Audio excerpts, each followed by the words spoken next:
let's start off with an exciting feature that we're going to here for you now. And if you open up the booklet that you have with the Transact 2020 features, you will see the very first thing being the mobile application. So thank you. Thank you. It was a lot of work. So I'm going to show you the Iris CRM app.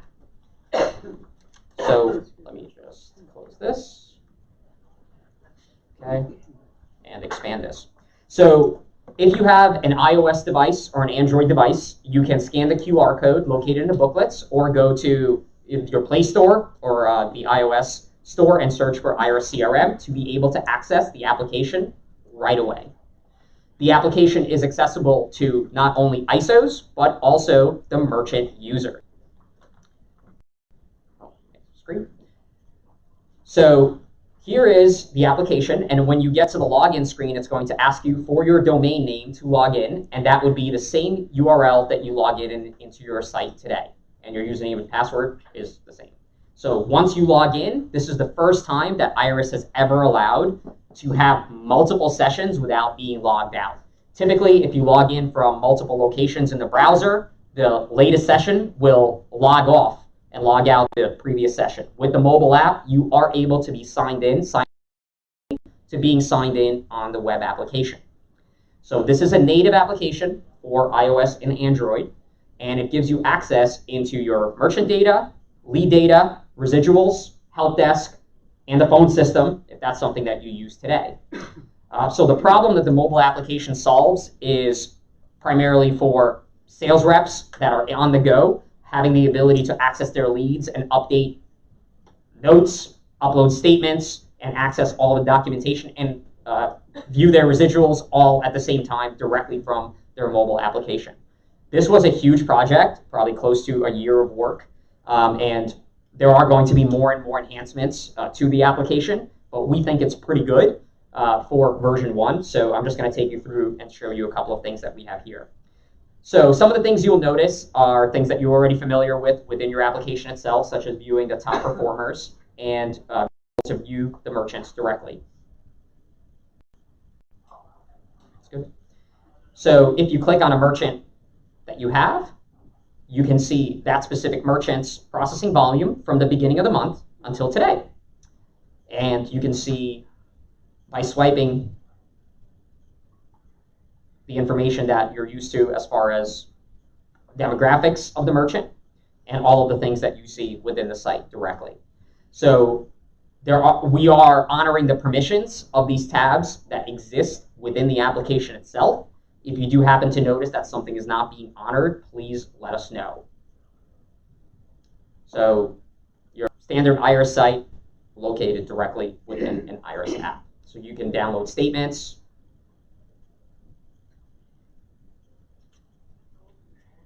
right from the application. Residuals are located here. You are able to see from the different perspective. Oh, really? You don't? Okay. Let me see 1 second. Okay, 1 second. Let me make sure I'm sharing the correct screen here.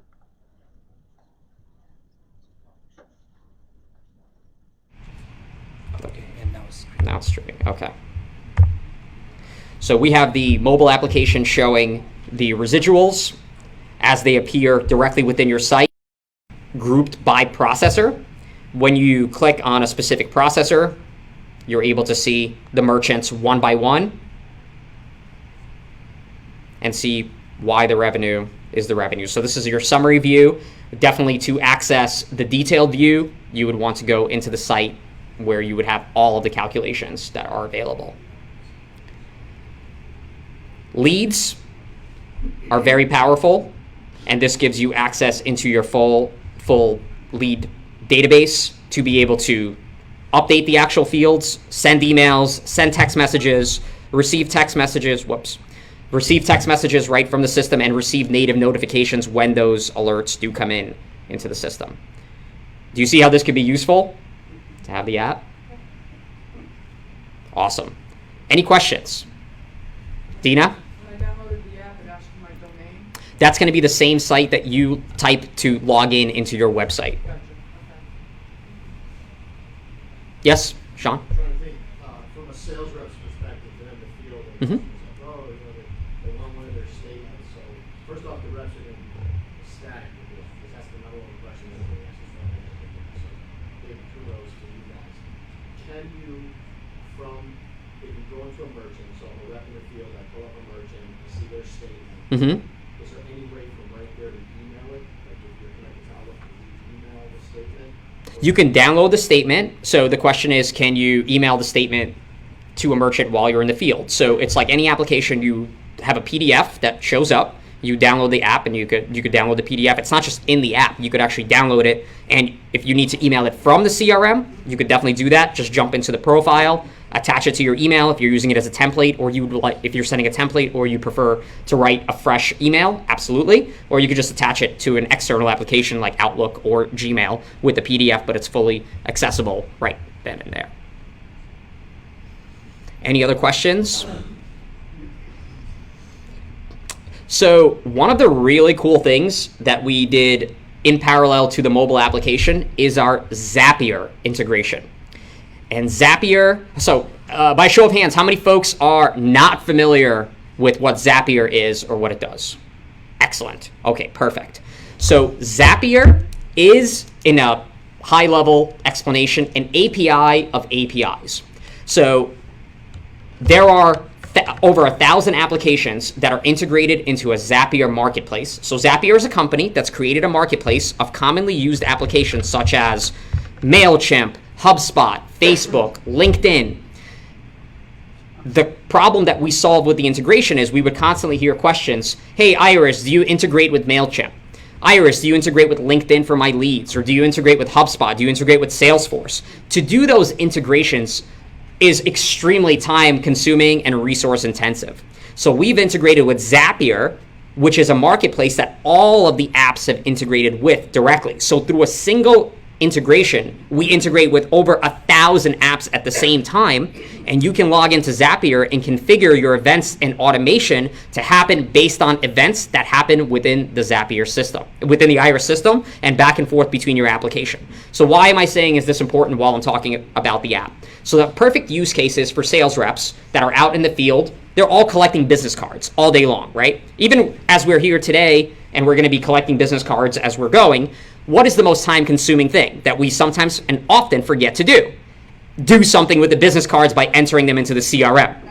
So if you have an application called Contacts Plus, which is contacts with a plus sign, and the Zapier integration, you can take a picture of every one of your business cards while you're on the go, and the application of Contacts Plus will create a lead through Zapier in Iris with all of the fields that you would want to show. So let me just close this out since we're not.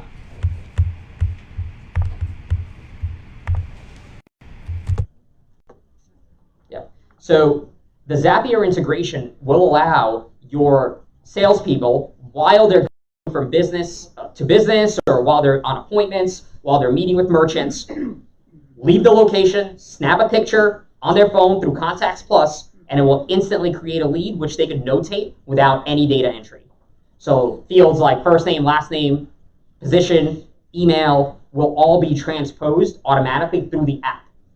So it's not an app that we created, but the integration allows the linking of the data to create leads for you. Do you see how that could be useful? Awesome. So another big benefit to the Zapier integration, and we will actually have a webinar that's going to be coming up about how to actually customize the different parts of your site, and going through, we'll have videos available of exactly how to do this in 3 minutes to be able to connect all of these apps. So another use case would be Mailchimp.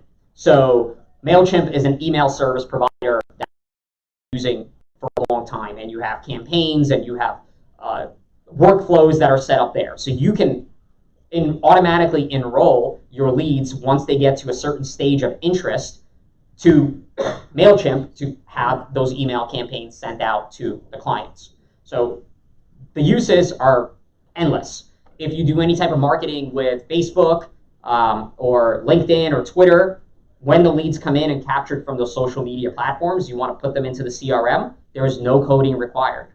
Nothing. It's just a point, just like using Microsoft Word. Super simple. Pretty cool, right?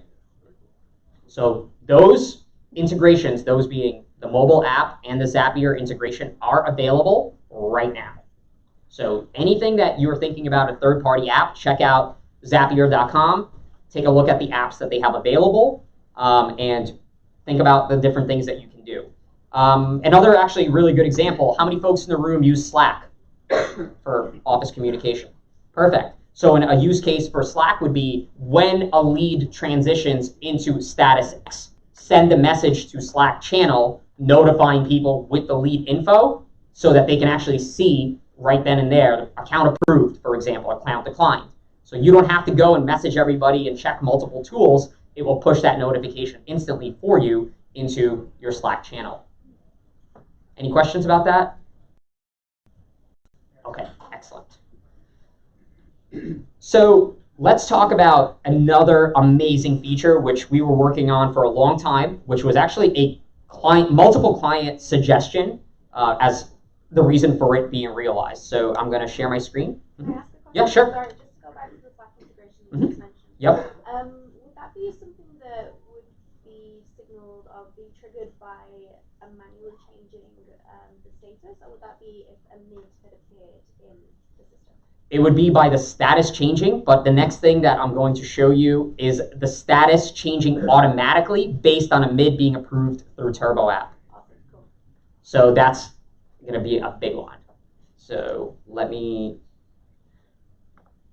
share my screen. Okay. So if you navigate to Manage Administration and just search for Groups and go to Manage Groups.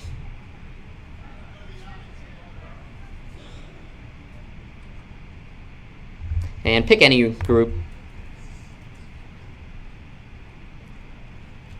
Okay. There are, on this page, now several new options. Can you see the ones labeled with Turbo App right here? So how many folks today use Turbo App for boarding new accounts into various processors? Okay, pretty much a daily basis process. So Turbo App, for those that may not be familiar or clients that are going through implementation or thinking about using the system, Turbo App is Iris's proprietary system where through one interface you can board accounts into all the processors that we integrate with. So TSYS Wholesale, TSYS Retail, WorldPay, First Data Omaha, First Data North, also PaySafe, and it's a big, big deal. So without having to learn all of the processor boarding systems, your folks can be experts in Turbo App and not have to worry about the spaghetti that happens in the back end. So Turbo App is located right here. It has its own module, but I'll just show you what it means and connect the dots for the value of the feature that we're debuting. Okay, so in Turbo App, you are able to submit accounts to multiple processors. So these are accounts that are hypothetically already submitted. So when the underwriting status is updated from approved or declined or in underwriting, whatever those names are for each specific processor, we've grouped them into those three status states. So if one processor calls in underwriting, another one's called pended, that's all fine. We know what they are, and we categorize them into those three statuses. So what you can do is select the status that you want your lead to change into automatically as soon as the Turbo App account progresses into that status. So in the past, without configuring this, if an account is approved, somebody on your side would have to go in and actually do that to do the switch automatically. To do it manually. There was no way to do it automatically. And with this integration within the groups, you can actually set this up and the lead will switch itself as Turbo App progresses through the process. You see how that could be useful? Any questions? Yep. So I went into Manage, Administration, search for groups, and then clicked on a specific group.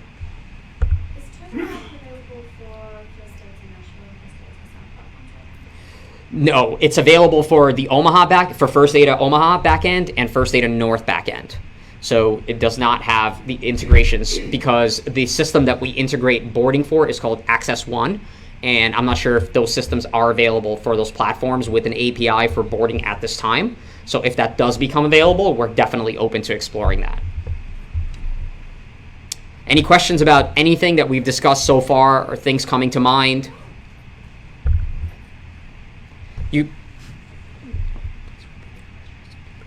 Okay.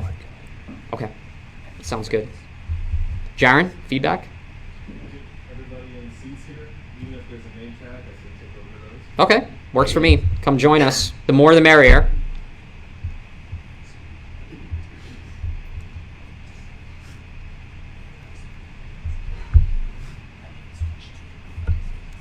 Okay. Oh, that's okay. Grab a seat.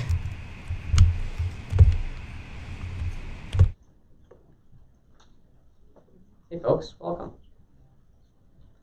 So in terms of new features, this is definitely one of my favorite because I think it's going to save a lot of manual labor, efficiency. It's going to be increased. So the next thing that we're actually going to be talking about, which is a huge is so I'm going to show you and take you through some. Just switch my screen.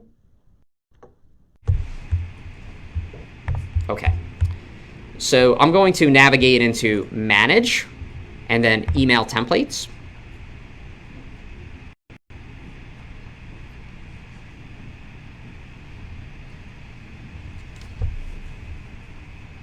Okay, perfect.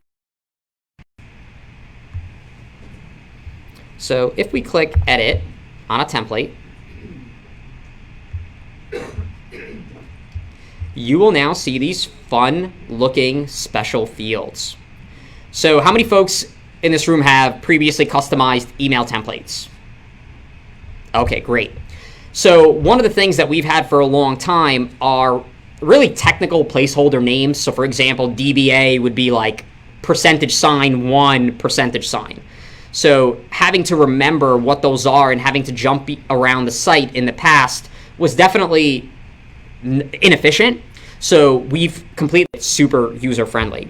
So when you're creating email templates, you can actually, within the template itself, just type the ampersand, the @ sign, and you can fill in any field that you have created within the site and on top of additional special fields that we provide at the core. So if I insert a field like this, it just puts it right there as opposed to seeing some kind of cryptic thing that we had before, which certainly worked, but it was a little bit hard to deal with. So you could use the @ sign to insert a field anywhere in your email, or you could press on this and it serves the same purpose. One thing that's really crucial and something I'm super excited about, which is an enhancement not just on the UI, but the actual functionality, is when you have a special field, you can click on it and it gives you an option to enter a fallback value. The problem that this fallback value solves is if in the past, for example, you would send something like, hello, first name. If your field in the lead was empty, we would send an empty field. So you would have to go and update default values for all of your leads. However, the default values would only apply for the new leads that were being created. So that was a very tedious and hard problem to solve involving developers to populate those values. Now, on a per email template value, you can set up a fallback that if the field is empty anywhere in the site, the inserted value you've created on this template will be populated.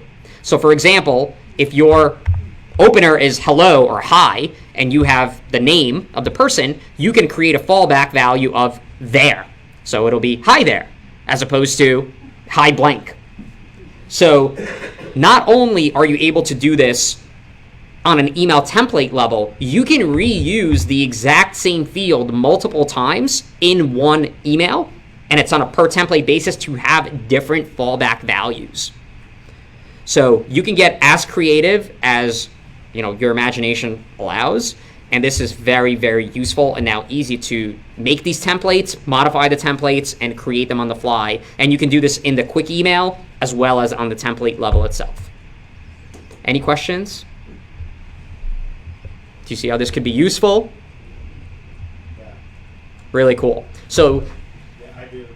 I don't know any other person that provides that fallback value. So Intercom does provide this value, but the Intercom method is to provide a fallback system-wide for the same field all across the site. So you cannot change it on a per email template level and on a field level within that template each time.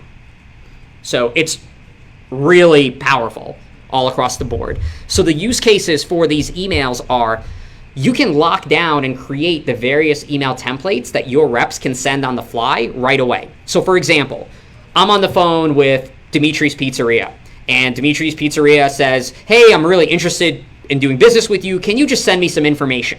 Very common request, right? People are interested, just send me something. Great. Well, Mrs. Merchant, what's your email address? They give the email address, and before even hanging up the phone, you ship that email, and you say, hey, did you receive it? Oh, well, what do you mean? Yeah, I just sent it to you. Can you just make sure you have it? Great, let's set up the next appointment for the follow-up right away. So you don't want all of your emails, which are customer-facing, necessarily being written from scratch every single time for every single use case that there is. You'd want to standardize your branding, your logos, the wording, perhaps some attachments. You can allow reps to certainly tweak things here and there to make it ultra personal, but generally you'd probably want to have a structure, and that's something that we see as best practices, from ISOs doing hundreds of deals a month that are things that we see as powerful. So having you as the client being able to control this information and doing it really, really easily makes me happy. So having this power to not go into a separate application to create emails on the fly, even if you have 1 or 2 or 3 emails, you don't have to have 20, but certainly if the more you have, the more useful having templates in the system really does help. And to create these templates, I'm not sure how many folks are familiar, but you could insert, for example, images as an attachment, but you can also just copy and paste images right into your email editor. So you can create emails on the fly in a super simple fashion. Any questions, concerns about email templates at all? No? Okay. On the topic of emails, we did something else that was really awesome. If you navigate to Leads and My Leads today,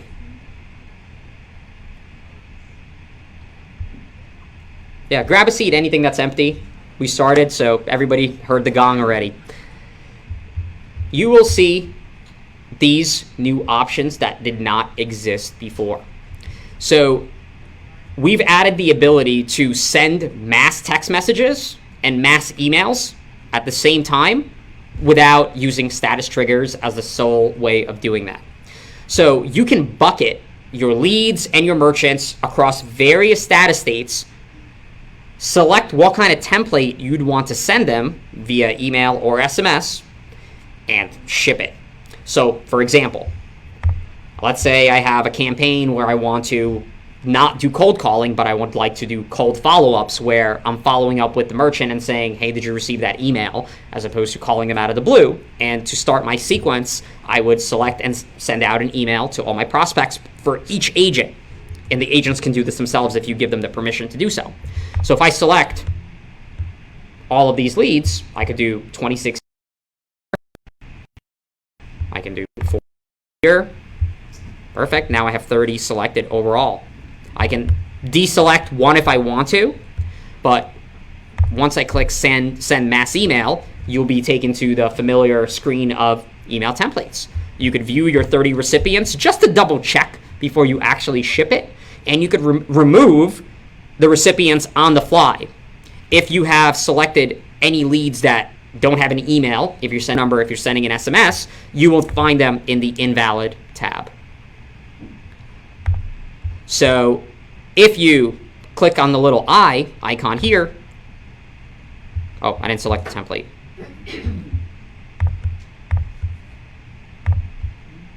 You are able to preview what that email would look like just for that one individual.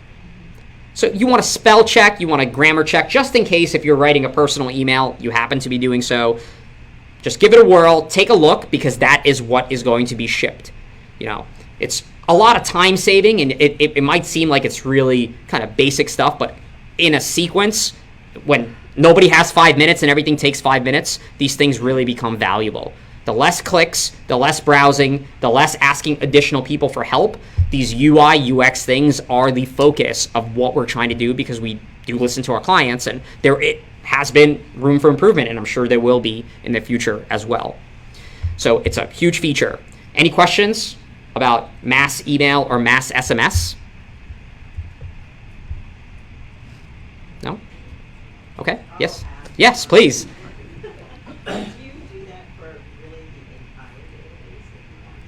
Yes. So you can do it for the entire database. However, if you're integrated with Gmail or Outlook, you're going to hit limits of how many emails per day you're going to be able to send per email address. I believe for Gmail, it's like 250 emails a day. So to email your entire book of business for thousands of merchants, you need to use an email service provider, such as Mailchimp, iContact, or any of those, to ensure deliverability. So for 250 per day, or Outlook might give you more, unless you're using your own SMTP server, in which case you could send an unlimited amount. We do support that. But if you're using our Gmail integration or our Outlook integration, you will hit the limits by the provider, because you're technically sending from their servers. You're not sending it from our servers. So that's an important question. So thank you for asking about how many emails you can send at one time. That is a big deal. Question about preview text for everybody here. How many folks are not familiar with what preview text is? Okay, excellent. Preview text is one of the least utilized features on the internet, and it is gold. Preview text is what appears in your email box before you click to read the email. That little blurb in Gmail of, hello, please open this email, will show up in the preview pane on their mobile device or on their desktop. Of course, you'll see more characters if it's a desktop application like the person's viewing it in Outlook. But I highly recommend for everybody to begin customizing their preview text. A lot of email software does not allow you to edit this text. What it does, and what Iris does, is if you keep it blank, is we will pull in the first characters that appear within the email itself. So you can keep it that way, certainly, as a fallback. You have nothing to lose, but people do pay attention to preview text. So if you can make your preview text engaging, put in emojis, put in exclamation marks, keep it really, really short, but it's going to give you a tremendous value and increase your open rates a lot. How's that different from the subject? So the subject is something that will appear in bold, and the preview text is light gray text that will appear in an actual email before you open it. So if you try to open an email right now, or just your email client, you will see exactly what the preview text is. It's the text that shows up before the email is actually read. And it could be different than what is in the email. Some folks do not know that. And we've exposed that field and made it editable on the fly per template for you to use as real estate, essentially. Because that's what people decide: delete, mark as spam, or actually open and respond to the email. So if you have a lot of HTML and CSS code and some kind of openers, that might be what your clients are seeing when they're receiving your emails today, because you're not taking advantage of the preview text within the emails that you're sending. You're showing something generic which may not be engaging. So we highly recommend for you to use preview text to ensure your open rates are as high as possible. Your leads are so hard to get. You work so hard to get every single lead through the process, and it's just a matter of a small tweak to your process to utilize that real estate. Do you see how that could be useful? Okay. Excellent. Yes. Question. Where is that populated? Is that in the notification bar that that preview text does? Is that only on mobile or is it in It's on mobile and desktop. So you're asking, where does the preview text show? Which client do you use? Outlook, Gmail for your personal? Gmail. Okay. So in your email box, before you open the email, you will see the subject and you will see a gray font text. That is the preview text. If you put nothing there, it will just show what you have in the email.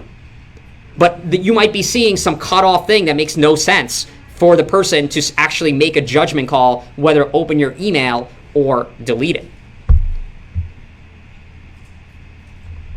So for example, big retailers, just going to use like, let's say Macy's, might have a huge email, but in the preview text, they might put in 20% off today. Like, that's a million times more engaging than some random HTML code or some hello, Mr. or Mrs. Smith. You know, it makes the person open it right away without actually having to read the email. If you send yourself an email right now through Iris and you fill in the preview text with something custom, you can see exactly what we're talking about. Yes, the preview text is definitely different than the subject. Dimitri, when you go back to that email that you were writing, because it shows a visual example of it as Yeah, so the reason why we show it like this is the preview text is the way, this is literally how will appear in Gmail. You have the little star, you have a box, you have this flag, you have the subject, and then the preview text is, hello, please open this email. That appended text after the subject is the preview text. This is gold. Like, okay. Pretty cool stuff. I'm excited about it. Okay, let's jump into fun and exciting processing updates. So how many folks in this room submit accounts to WorldPay, NPC, FIS, Vantiv, all those names? Okay, yes?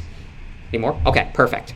So as of today, because you're lucky, you can enable an additional integration with Vantiv to receive additional data that has never been available before.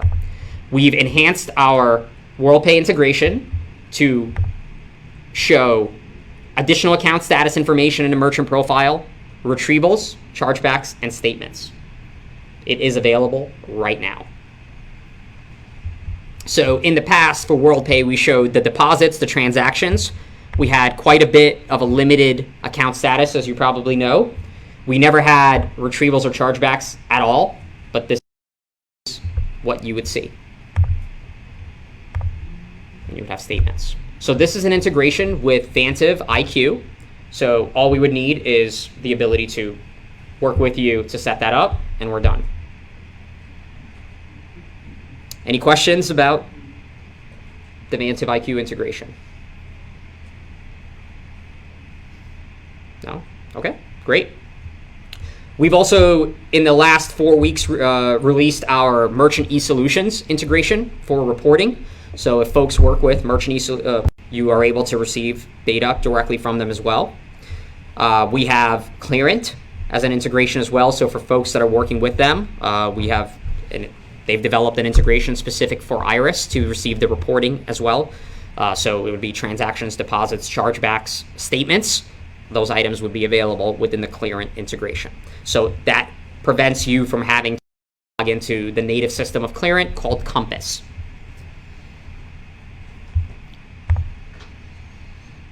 Okay. So any questions about processing integrations? Yes, please. Yeah. Currently in Iris, we don't see the fees that are deducted. What's your back end? Or can you? First data north. Okay, so you're on First Data North, and your question is you don't see. The fees that are taken out, we see deposits. Uh-huh. We see Amex now, which is wonderful. Going with Right. Amex Uh-huh. Direct. We receive chargebacks. Right. And then things that wonderful. You don't see fees. So the processing fees, you're asking why you don't see the interchange fees, the service charges, and the things that the merchants get billed on a monthly basis.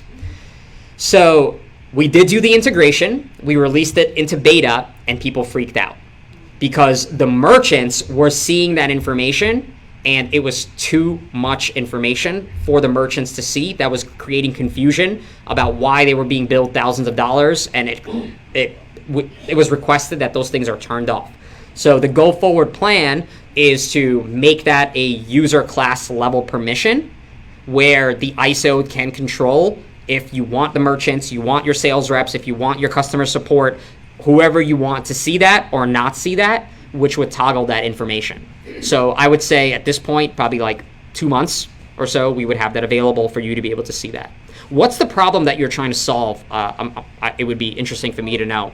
Because merchants do want to see what's deposited in, but they also want to see what's taken out. Okay. And they're missing that. Okay. So do you give your merchants access to Someone's on net mhm.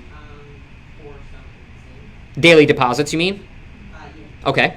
Then, and also net, if there's problems on First Data North with depositing, what happens is First Data automatically puts it on net and it fees out. Okay, so before the deposit, some fees might be taken out if they're, for example, a risk hold, a collections hold, Right. something. It's just get confusing, so it would be nice Mhm. to have the ability to see. Okay. And having access to the PDF statements themselves does not solve that? It solves it some.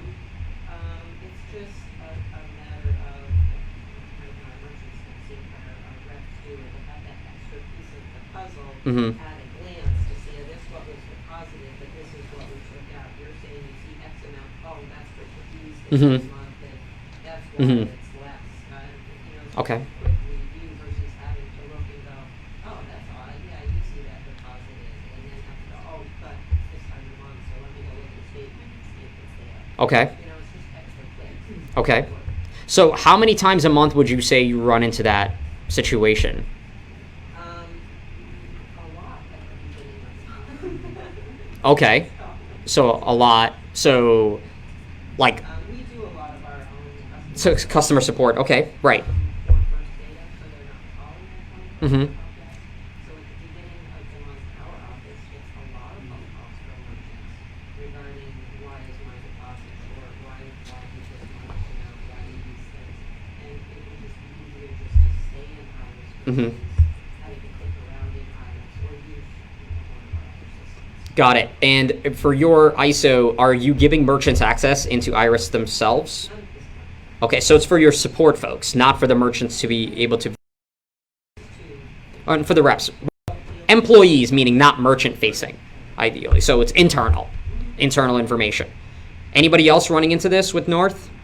Well, I was about to say, it'd be great. We have a lot of daily discounting ones. Mhm. Big companies, multiple things, and they really want to see that. They have to go to client line. Okay.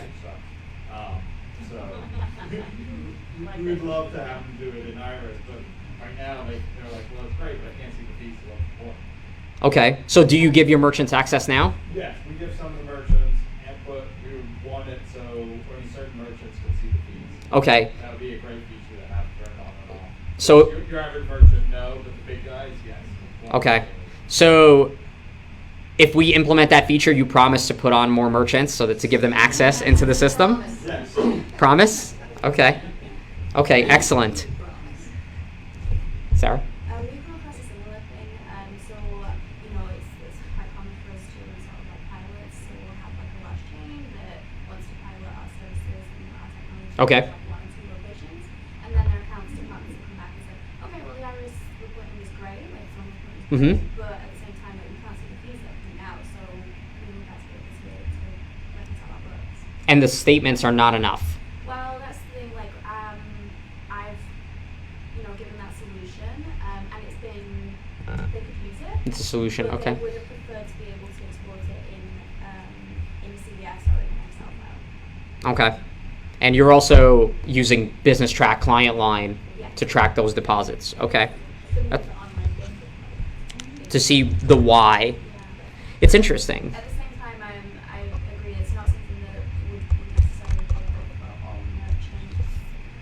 I see why it would freak smaller merchants Yes. out, but at the same time, if we're dealing with an account department, it's quite a sort of a sterile environment, and they're just trying to crunch numbers, Okay. So the way that we are strategizing to roll this out, it would be on a per user class level. So if you enabled it on the merchant user class, it would show up for all merchants. So that would be like, I think because we don't have, the merchant user class is a merchant user class. So would that still be useful?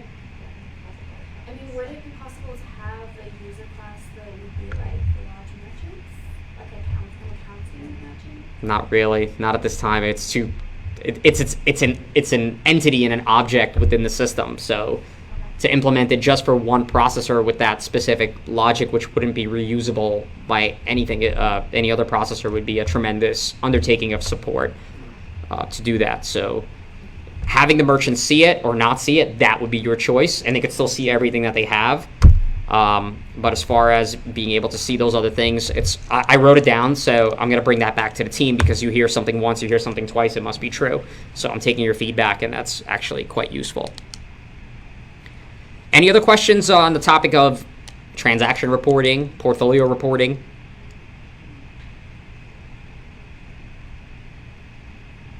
No?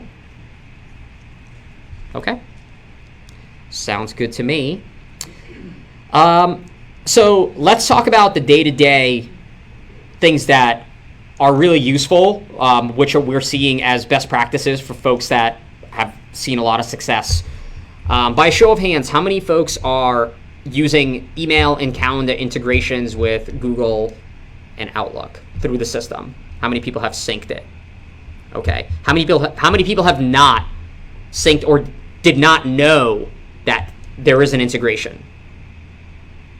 No? Did not know? Did not know? There is no cost to it. There's no cost to it. You can sync your calendar and email with Google, Outlook, or both completely for free. So far, every single thing we discussed, there is absolutely no cost in addition to the services that you have right now. Yes? Any chance of iCalendar? No, not at this time. No, but I think iCal you can integrate with one of those services on the back end and piggyback on that. So, no, we actually don't get requests that often for iCal, believe it or not. But we can do your SMTP and Google and Outlook to be able to send and receive. So what's the use case? So sales reps out in the field are emailing with merchants. They're communicating through their personal email. But you want to make sure that all the communications are bound back directly to the lead record. Well, with the integration of syncing your Outlook or Gmail account into the system, if you're interacting with a merchant outside of Iris and you're using that synced email, all of the communication will flow right back in. So we're binding the emails, the email communications, based on the recipient's email address that exists within the record. So you have the ability to completely ignore, let's say, internal emails. So from @email domain your ISO to your email at ISO, those would not be logged at all. So you are able to just specify the communications that are happening with the merchants directly. So another use case for the calendar management is if you have appointment setters. Appointment setters are able to set appointments for multiple folks at the same time. Syncing a single calendar with a rep's calendar, for example, if the rep has a doctor's appointment at a specific time, your reps would not be able to book that time. They'd be able to visually see that they're not available at that time, even though it's their personal calendar, because they've synced it and allowed that calendar to be shown. So it's very granular with what you can do. And to sync your calendar, you would go to Manage Calendar Sync and just select which calendar you'd want to set up. And you'd be taken to a standard authorization page to sign in into the site. You're not giving us your credentials. It's just a token that exists between the provider and Iris CRM to sync those emails. So I did mention the ability to ignore emails that are internal, and that's actually a big thing that we had to build, because when we first rolled this out, there were private communications that were being bound into emails because folks had their own email as a test, as a field in the lead. So they would test something, and at some point they forgot to remove it, so it was there. So how would you do that so that your internal emails from as many domains as you have do not get bound into the system? You would go into Manage Administration, and you can search for email or click on email and SMS on the left side, and the first option is email binding configuration.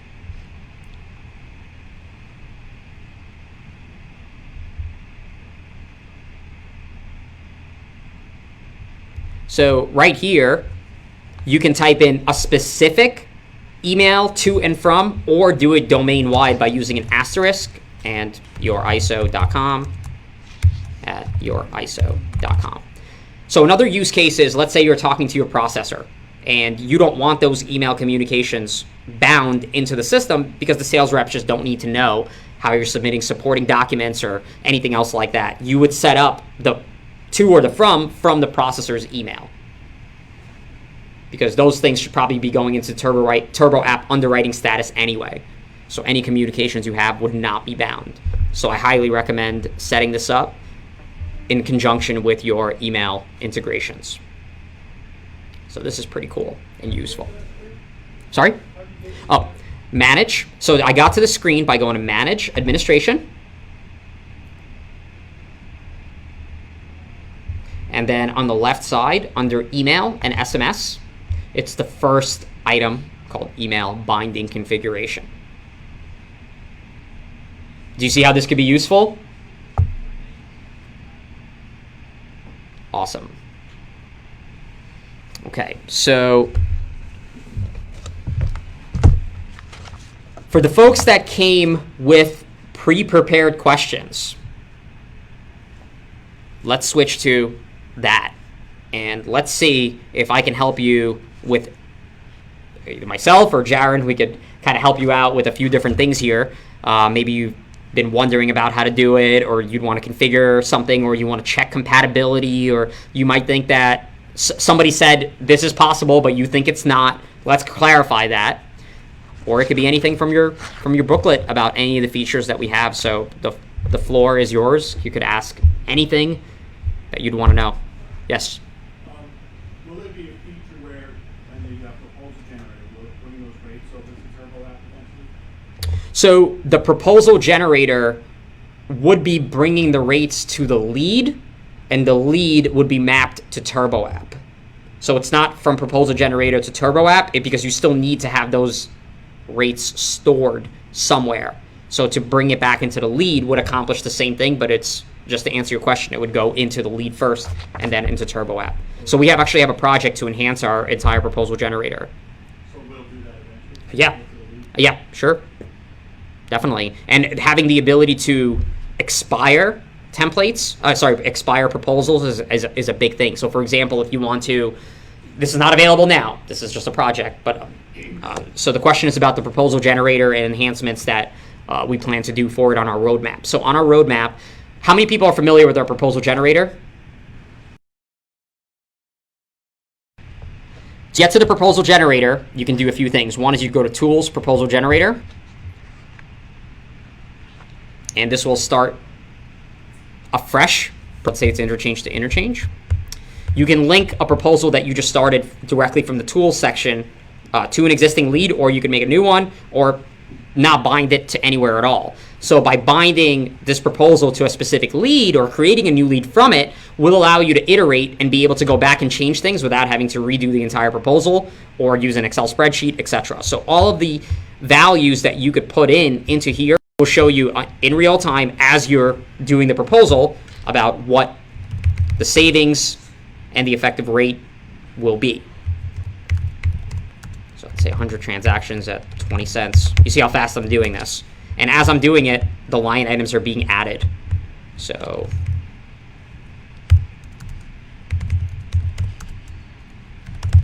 and I'll show you what happens right after we do this. So Amex, you could put in an industry. You could search for it based on SIC code. It'll populate and give you the average tickets that you have.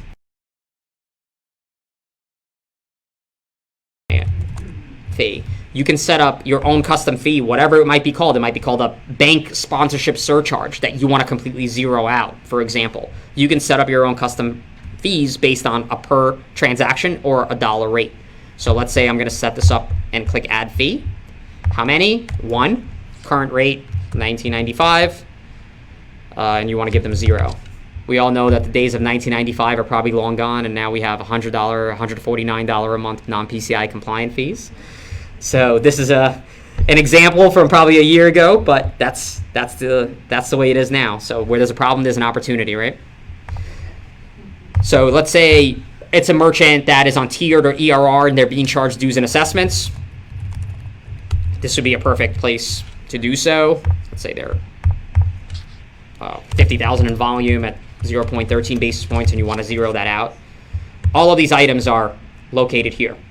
So the problem that we solve with the proposal generator is the ability to create proposals very quickly, accurately, and in a standardized fashion, where we've seen that prior to using Iris, our clients would have their sales reps all using their own version of statement and proposal analysis, which we solved the problem of by doing it directly here. Yes, they do need to know how to read a statement and do this information and plug in those things, and that's your secret sauce.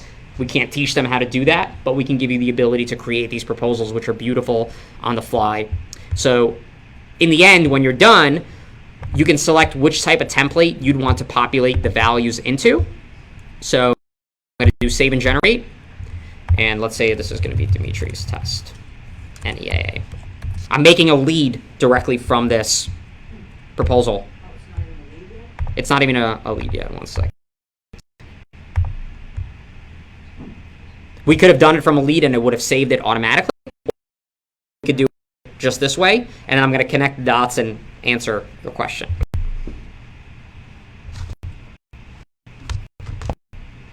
So it's now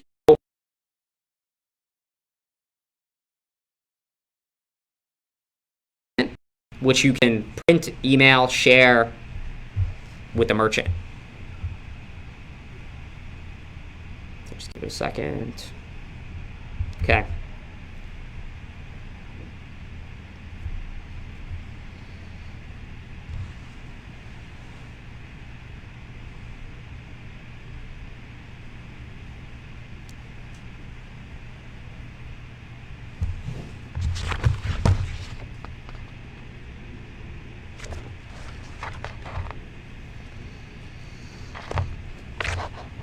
So by the way, in your booklets, that'll be feature number 19 for the proposal generator.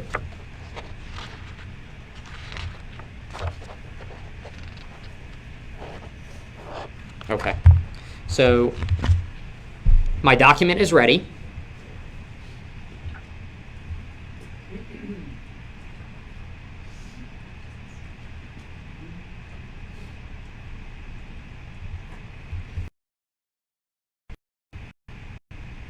Okay. So this is a template which would be customized by you with any graphics, any types of branding, company information. We just provide you the blank Word document for your designers and your creative team to go wild with. So all of these things are standard. These are fixed in the system. These are all just placeholders, and this is where the magic happened bigger. Since we are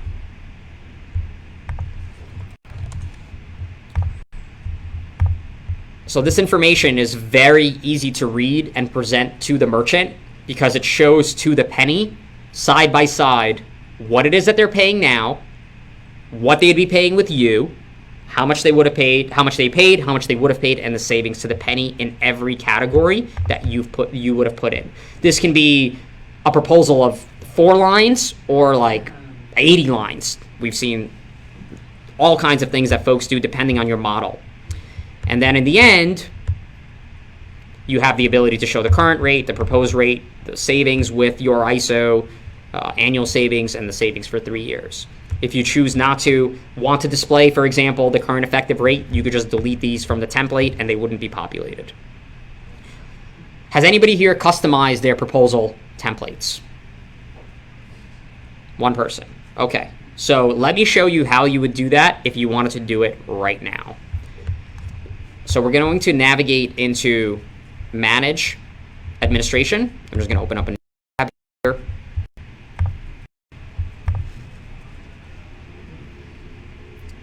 And type in the word proposal. Just start typing in a couple letters. And you go into the template section.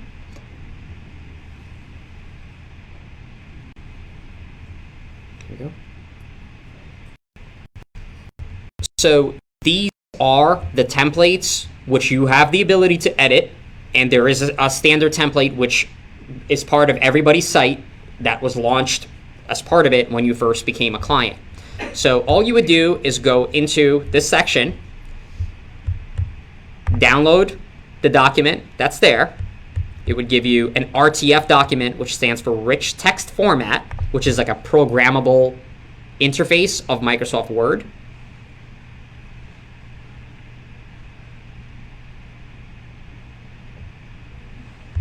So typically, the template that comes with everybody's site is this one, and you'll notice these little these percentage signs as placeholders.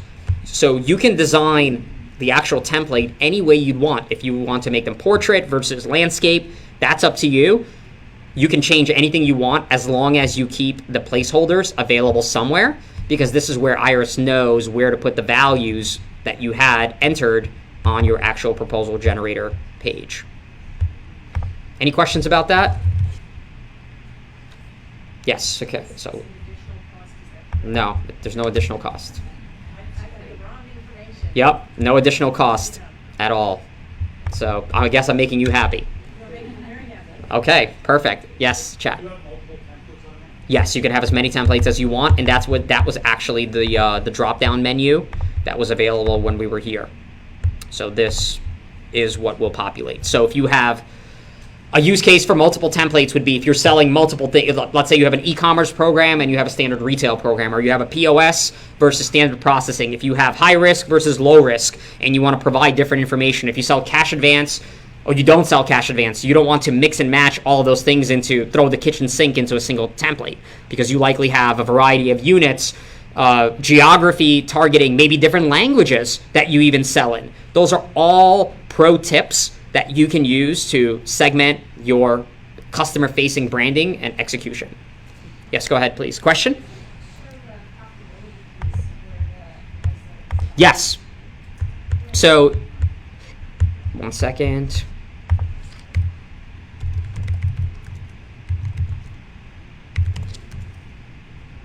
So we might have it disabled as a permission on here, but we do have it as profitability. So where would I go, Jaron? Can you remind me? It's a system admin only setting. And it's system wide, right? We would enable that. So should I jump in and go into meta values, or? Okay. Yeah, there's another column that appears which is hidden right now. It's a setting that you can enable and disable. But the Schedule A that's loaded in is hard coded at the moment, which is one of the enhancements that we plan to have folks put in their own Schedule A's. So it's loaded in with 1 basis point and 3 cents a transaction, I believe, right? Yeah, it's in the knowledge base. As the core. So if your cost is 4 cents a transaction or 2 cents a transaction, that amount is going to fluctuate, but it'll still give you a pretty close profitability to control. So let's see.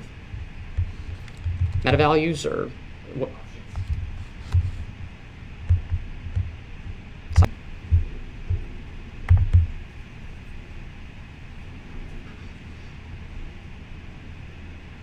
So now you're getting actually visibility into when you're interacting with our support team. They have options to control things on and off using this page as a system admin. So if I do It's still loading. There are a lot of different options. So proposal, enable profit. You see this little option right here. So I can do enabled. Okay, now it's there. It's just going to save. I have to press save, right? It's still spinning. Yeah, I see it. Yeah, I'm going to wait a second. Since everybody's on the same internet connection, it's going a little bit slower. Make sure you're not watching YouTube because that's affecting our stream.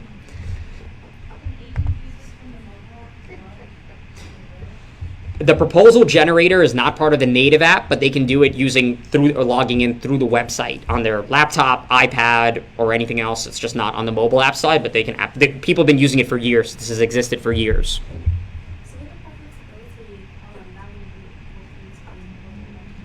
No, that's only visible to the agent themselves. That would not populate there, but it would give you the ability to calculate whether you're saving too much or too little and not have to go back into the Excel spreadsheet and update the entire thing going back, especially extremely useful, I would say, for merchants with a lower average ticket, so that you can see where you're at, because a merchant, an agent, as we know, sometimes might think that, okay, merchant is paying 3.5 cents or 3.5%, but that merchant is selling coffee. So that's really actually not a great rate at all. So you might be in the negative when everything is said and done. So having the ability to see the profitability, and we also do have a basis point calculator available right within the proposal generator, that would be extremely helpful. So, okay, so I think it's finished loading. So, Jaron, do I need to press save? Or it's auto? Toggle the checkbox Again? Let's see if it shows the top.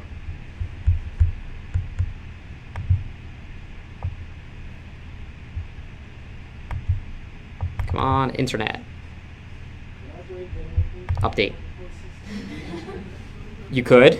So, FYI, also another thing that we're launching is something called professional services. So for folks that would like us to train you or do things directly in the site for you, we do have it available in 4-hour blocks or 8-hour blocks in a single day. So if you want to use that time in any way, shape, or form to train your team or configure or reconfigure your entire site, or just have help with strategy about how to think about building out your site, that would be a really, really good use case for having professional services. It's available now. The cost is for 4 hours, it's $1,200, and for 8 hours, it's $2,400. Basically $300 an hour. And it's booked in 4-hour, 8-hour blocks, which have to be used that day. So it could be an 8-hour training session for your folks. And that's remote with screen share with an expert. It could sometimes even be me. So it depends on what the exact questions and expertise are. Yes? Mm-hmm. First, can we turn it on for specific agents, or you said System-wide. And second is, are they going to see, you mentioned the schedule, are they going to see the overall profitability or what pertains to? Overall, they would need to, if they have 50% or 10%, they would have to do the mental math and do that relative. It shows the full split. But at the same time, the entire system does the same thing. If they have residuals and they get paid 50%, the question that we answer is 50% of what? So we want the agents to be able to see that so that they're comfortable and continue working with you to submit you more business. Because other companies, not as sophisticated and powered by tools as you, might be doing all kinds of things and creating a lot of cloudy areas. So you become stronger with the ability to recruit agents and maintain them by giving that extra transparency. So it's very important. Of course, the contracts that you have and the buy rates you set are yours. So the things that they're seeing are relative to the contracts that you've had. So we're not giving any more info than what they have already access to. Yep. And proposal generator, so it's monthly, and then Uh-huh. the bottom multiplies it out by 12. And then by three years, technically by 36. The way to tweak it so it's annual, Well, the annual is there. no, but what you're doing is you're taking the monthly savings times 12.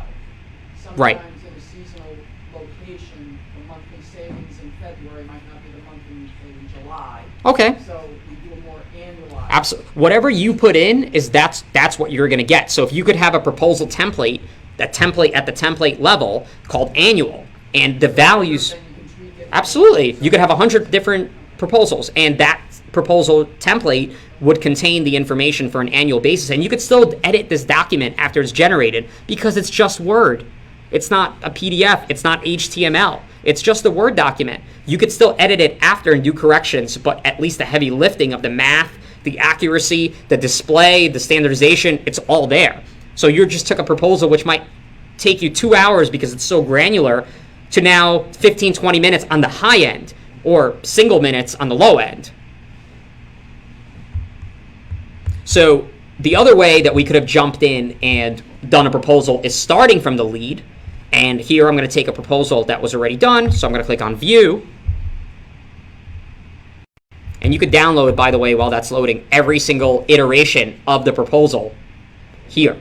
So if you did an analysis and you're like, oh, whoa, this is not right, but you want to be able to see the 3 versions before, what would you do in Excel? You can't do anything. You already overwrote the document that you had.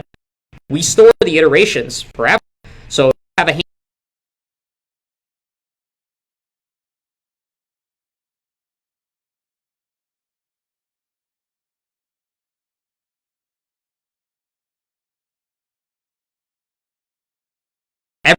in one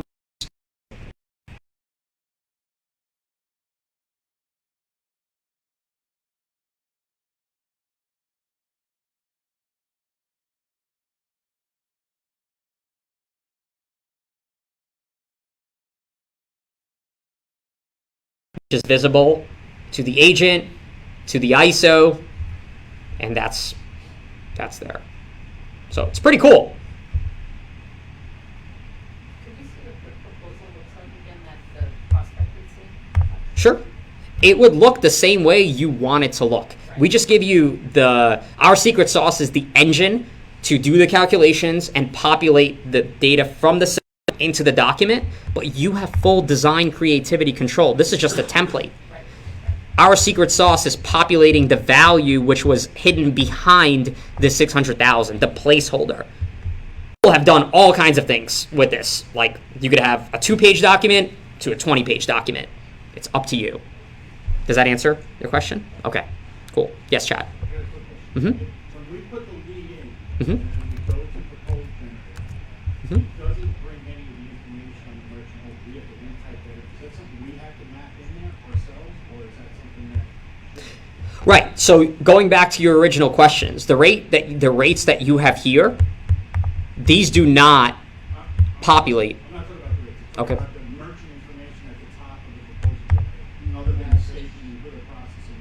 It won't pull that information in. If you're making the lead from the proposal, it will only pull in the DBA. All of this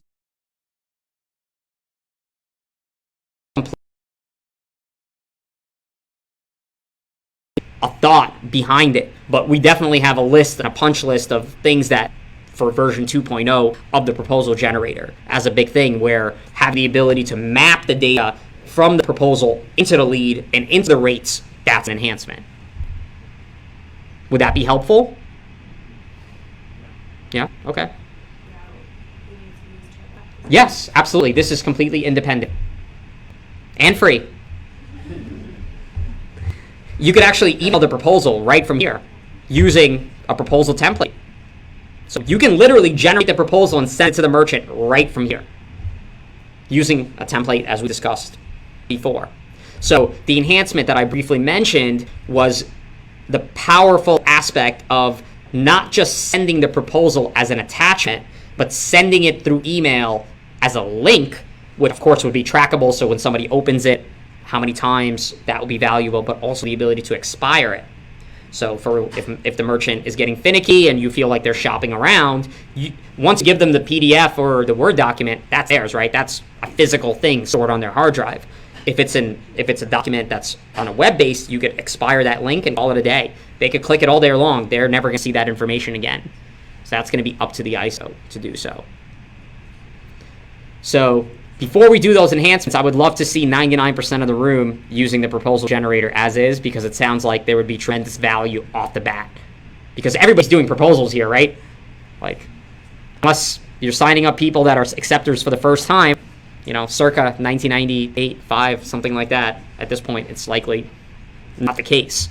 So this is a process we're all going through every day, and from my experience, it's just a lot of Excel spreadsheets. Yes, sir. Yeah, I'm confused now. Is the Mm-hmm. or PDF or hard copy format or both? It's web-based and hard copy-based. So you start in the web application to plug in all the values, and the output, the thing that you get at the end, is a Word document with all of the information there. Who's using? You as the ISO, the agent. Not the merchant. No, the merchant doesn't see it at all. The merchant sees the final product. They don't see the input. The final product is going to be a link to the proposal? Just the Word document itself as it stands today. Like the Word document we were looking at. This would be that either somebody showing it to them on their laptop, iPad, or physically having printed to show to the merchant. You're going to do a side-by-side. You have the statement. Mr. Merchant, here's what you're paying. Here's what you'd be paying with us. The side-by-side comparison and your savings to the penny. Let's do the agreement, okay? Okay. Question? Yes? Just to make sure I understood, the Schedule A that you have, Mhm. that's fixed. That's fixed. At the moment, that's definitely, it's 1 basis point and 3 cents per transaction. Dimitri, I sent you in the chat and the site the link to that help article, and it has it broken down there, but you make that up. In the chat on demo? Okay. Okay. How many folks use the chat, the internal chat? 1, 2 people? 3, 4. Cool. For the people that don't, why not? We use Slack, and I found that the agents tend not to respond when I message them through Iris because they're looking messages on Slack. Okay, so you have a process where your company is so used to Slack that logs through Slack, like for keywords or seeing things like reviewing the chat history of private messages between people. Is there any use of that? So actually, I think with Slack you can't review the private message history. You have to have Slack just close that due to privacy. Okay, so you can do that with Iris. So you can set up specific. You could search every single conversation which has had ever. It's your company data. It's your company server. Everybody in this room has their own server with their own database that you're essentially controlling.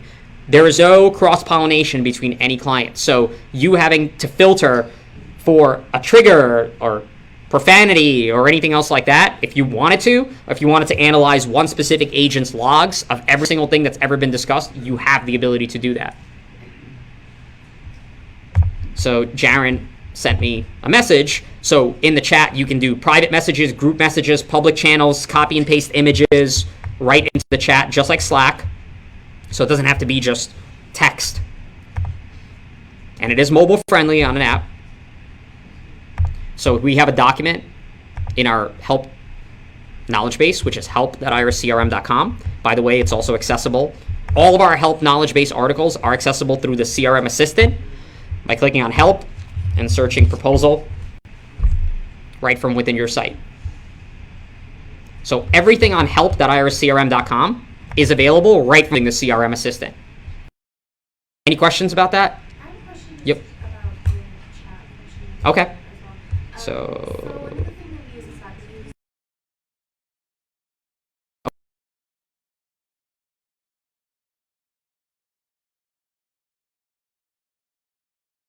we're not trying to replace Slack in the sense of their features. We're trying to solve the problem that Slack solves, but in a better way because everything is internal. So from our experience, we see some agents using Google Hangouts, some people using Slack, other people using the Microsoft Teams. So having all of these different methods of communication is actually extremely distracting, and people could be talking about butterflies and emojis and all kinds of stuff 24/7. With the system being more focused in a single interface that people don't have to leave or get up from their desk or call their folks and can just have a conversation right from the system, that is the value add. And you don't have to pay any extra money for paying per user for Slack or for Google Hangouts or anything else like that, because in Google Hangouts you can't even share files. In our system you can. So it's really cool. How many people want to give Slack a try? Iris Chat a try when they go home? Awesome. So little nugget, since we're all friends here today and I would like everybody to ask questions and kind of get to know each other. I'm not sure if you're familiar, but we have a really cool feature called Tech Hub, which allows inter-ISO communication. It's a feature that is user class specific, so it could be for admins only, for example. But you can join and talk and chat with other ISO clients on topics. So here, I'll just join it right now. You could upload your avatar. You can give yourself a nickname. Doesn't have to be your real name. So if you want, like, let's say, for example, you have a merchant that just got declined, and you want to say, hey, does anybody know where I could place merchant XYZ? You can actually have that conversation with another ISO right from within the system. So this is fine. So I'm joining Tech Hub right now. It's loading. Maybe I don't have the permission set up on this, but there are channels, like we have one for every processor, like TSYS, First Data. We have some equipment channels, high risk, cash advance, or financing, or whatever it's called. It's not a super active network right now, which is why I want to publicize it, that it is a community where you can share expertise and ask people for advice into relationships, and there's no fee for it. So it's a pretty cool thing. Yes, maybe I don't have the permission specifically on this demo site to join. Anybody here that has chat, if you disable Tech Hub for your users, they will not see this icon here at all. They would just see the internal chat. So it is a permission. Yes, sir. Can you leave a question that does it then if someone responds? Does it give you a notification? Yes, one of the things that I actually didn't select when I was first setting this up was desktop notifications. It would pop up, let's say you're watching YouTube, it would give you a notification right onto your app when somebody would answer. Do you see how this could be used? Where is that exactly? In the chat right here? Yeah, in the chat. So this is internal. So these are all the folks that are within your company. And then Tech Hub is the inter-ISO communication. So which ISOs will appear there? Will be Any ones that have joined. It's an elective type of thing. And you can say, within my ISO, I don't want my sales reps or I don't want my customer support team to do that. You can control the permissions for who has access into Tech Hub. Yes.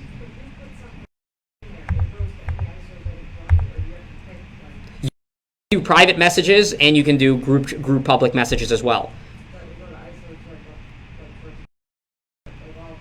All the ISOs that are part of that channel, and it's public. Or you can. So I don't know if you're.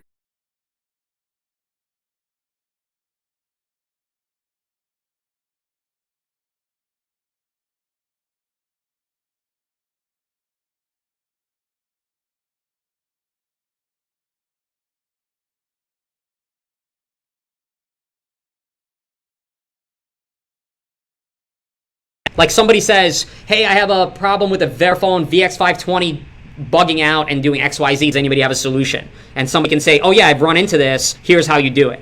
That's the use case. If, let's say you're chatting with another ISO, you did have a person that was declined, can you send them a link to the lead? You can send them a file. No, they can't access your site, but you can download the info and yeah, they wouldn't be able to hop into your site. But internally, speaking of links and sending everything, if I'm chatting with Jaren and I'm on this page, we have this little handy shortcut right here. Here, hey, take a look at this. And as soon as I press this little icon, it inserts my URL of what I'm looking at into the message. So I don't have to copy, paste. If I have 20 tabs open, I'm thinking about what I'm looking at, I copy and pasted the wrong thing. I'm in the message. I press this link, it takes it down from what I'm looking at and sends it in right away to the individual. All little granular steps that really enhance the process. So Kathleen, will you be using chat a lot more? Awesome. And on the topic of chat, let me just show you the logging component because that's available to you right now.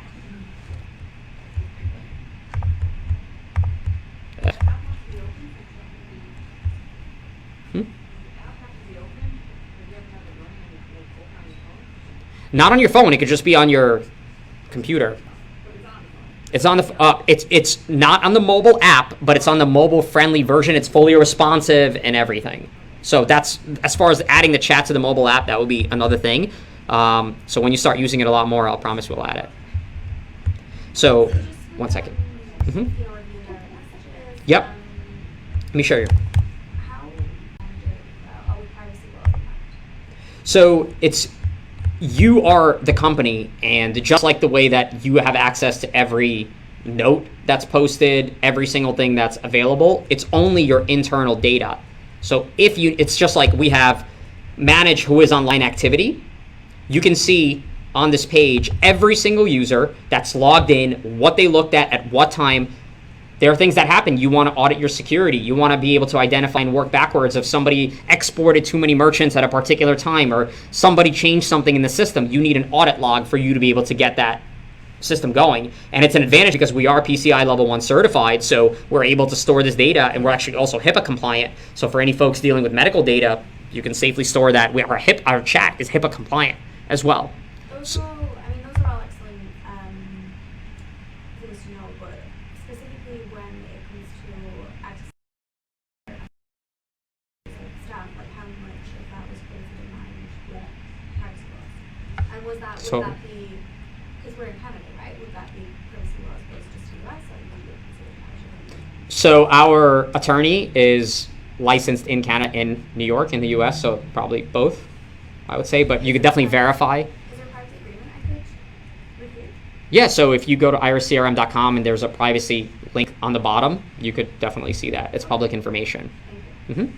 So like we have a log where you could select spoke to who's able to access permissions of chatting in general, and you could see the conversations within Tech Hub as well.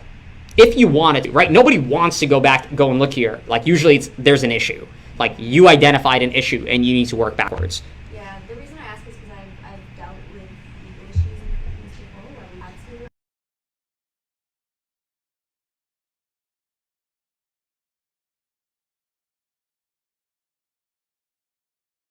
Yep. Gotcha. So would that be useful as far as all the chat features for internal communication for your folks? Awesome. You got push notifications as well? You even without the mobile app at all, you can get push notifications of your chats. Gotcha. Very cool. Yep. It's actually one of our clients that suggested it. Like that was like a stipulation for them to come off from Slack into our system. That was like what they needed to do because they wanted to keep everything internal. They didn't want to have multiple people doing all kinds of things. Right. So on the topic of security, because I think it's a pretty big one, how many folks that I'm on does? Okay. Has anybody been to this page? Okay. Who is mindful or interested in security? A little bit? Okay. So let's talk about this. As an admin of the site, you have an option to do some really cool stuff. So under Manage, we have the last option here, which is called Who is Online Activity. This report shows you amazing things. One is you can see in real time who is logged into the system and what page they're One, you can boot them out of the system, which means that they'll be logged out, and the next thing they click, they'll be taken to their login screen. Typically part of a termination procedure. The next table will show you all of the people who have logged into the system in the last 24 hours and what the last. And then the final report is the most powerful. This would show you on a per user basis over a certain date range that you set, every single click and page view, click by click by click. It shows you the IP address from which they logged in, which browser they used, and which operating system. So if you have a suspicion that somebody's logging into their sock in the morning, and there's probably nothing good that they could be doing at that time, you would be able to see this activity. We actually have push alerts that if somebody downloads, let's say, 100 or more leads, you can get notifications about that data, what they downloaded, who did it instantly, so you can ask them the questions. Again, something that you probably don't want to have to deal with, and I'm happy that nobody has had to deal with that, it sounds like, and it's a great thing, but when and if the moment comes that you need to audit a trail of something that might have happened and why, this is your way to self-service to be able to get that information. So a not so serious use case to not be fully morose is if somebody updated a lead or a help desk ticket and you're just like, I have no idea who did this or why, it must be an iris bug. Well, first check out this thing and see who accessed the page, because you can search based on the search bar right here, the URL of that exact page. So you may not even know who did it or what, but you can start cycling through on a specific date and get to the bottom of it without having a network administrator, an IT staff, somebody comb through a database looking for a needle in a haystack. So, pretty cool stuff. Any questions? Okay, looks like food is arriving. Okay, click help. I will.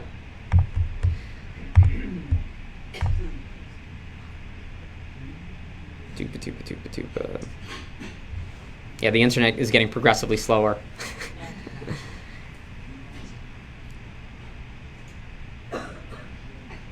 Did it load for you, Jaron? No. Okay. Doop. One more time.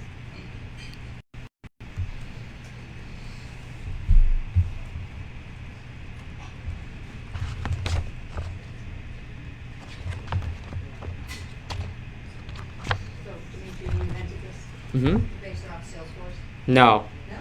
We're not trying to be Salesforce. We're actually trying to be... It's a great company. It's an honorable competitor. There's a lot of companies too. I mean, Sure. there's a lot that- It's more... The generalities are more CRM in general. So you can say HubSpot, Salesforce, Microsoft Dynamics. They all have specific elements. But I think that we do things a lot in a more simple way. So, for example, in Salesforce, different ways.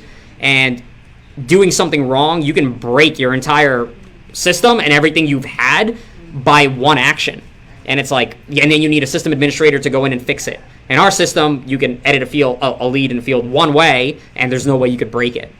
So certainly advantages that we're going to catch up to, which is definitely reporting, the ability to run reports on certain fields. That's huge, but that's coming because we focused all of our expertise on the payment processing specific things like boarding, residuals, transactions. So that's certainly coming. And just dashboards and stuff like that. Without a doubt, they do a great job with that, but we're getting there. Yep, sure. Hey, Dina. The app seems to be great.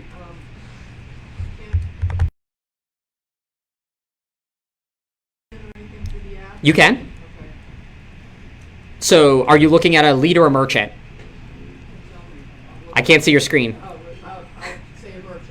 So there you should see 3 dots once you're in a merchant that will allow you to post a note, set up a task, create a calendar event, or anything of the above. That will populate right into your site right away. Oh, I see. Thank you. Welcome. On, I'll be here. Okay, yes.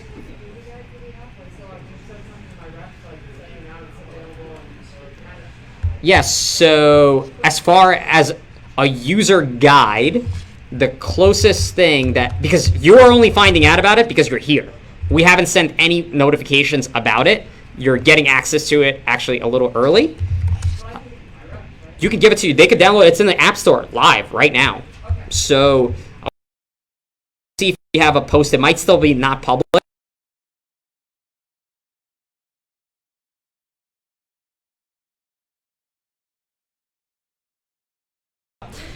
But there will be an email about of the what. I know. Sure. Yes. remember. Okay. Perfect. Okay, you're importing the residuals. Mm-hmm. You had 10 merchants that closed prior to that residual coming in. Okay. When you import the residuals, it automatically Reactivates them. reactivates them. Can you go through that report to find out who got reactivated? Yeah, there's a activation report. It gives you a number of exactly how many. When you import the report, it shows you how many were, or it actually shows you how many were found. The activations, yes. I'm not sure. I don't have like a residual report to be able to upload and go through the process now, but definitely our residuals expert can show you that. Are you saying that doesn't happen? Yeah. Okay. No, it does, but I can't see who they are. So then I get my customer service manager saying, all these accounts got reopened. Mm-hmm. And so, we're trying to figure out how we can close them. the minute the residuals are imported. So it's a difference between closing and activating, because the system activates it from the purpose of billing and reporting. So you don't actually have to deactivate it again, because it should deactivate when the residuals have either the merchant missing or the values equal to 0. The only reason... The problem is they begin processing. Right. Final month, but we closed them out. Right. So the system automatically takes it active. Because we provide a reporting service. So if in any residual report, if there are any non-zero values, that's a reporting service. Right. Because if you lost money, if you got billed by the processor, you need to share that with your agents, calculate it downstream. That's why the system does it. But if you had, let's say, 6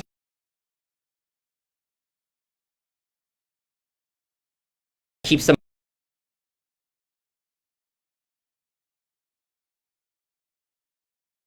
Yeah, so let's see. I think Jaron was going to answer where. Yeah, when you go to the import residual, go back up. Okay, great. So, okay, so if I'm on the imported residual.